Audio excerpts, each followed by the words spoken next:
गावठी बनावटीची पिस्तूल बाळगणाऱ्या 2 आरोपींना स्थानिक गुन्हे शाखा पथकाने सिनेस्टाईल पाठलाग करून जेरबंद केले, तर यातील एक जण फरार झाला।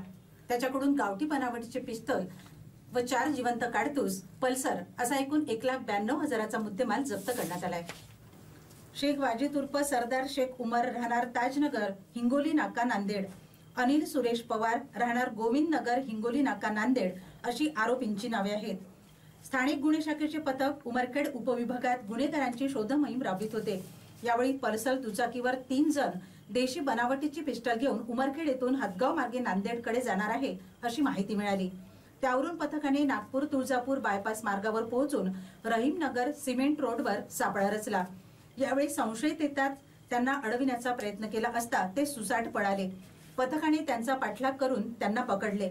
यावेळी एक इसम अंधाराचा फायदा घेऊन पसार झाला। आरोपींकडून 40,000चा देशी कट्टा व 2,000चे 4 जिवंत काडतूस, 1.5 लाखाची दुचाकी जप्त करण्यात आली। पसार आरोपीचे नाव शेख अझहर उर्फ शूट शेख अकबर राहणार उमरखेड हल्ली मुक्काम नांदेड असे असल्याचे आरोपींनी सांगितले।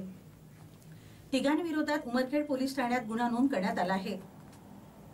तीनही आरोपितांविरुद्ध पोलीस स्टेशन उमरखेड येथे शस्त्र अधिनियमाअंतर्गत गुन्हा नोंद करण्यात आला। यातील आरोपी अनिल सुरेश पवार याच्या विरुद्ध नांदेड जिल्ह्यातील विविध पोलीस ठाण्यात चोरी, जबरी चोरी, दरोडा, खुनाचा प्रयत्न, विनयभंग, अग्निशस्त्र बाळगणे असे एकूण 22 गुन्हे दाखल आहेत।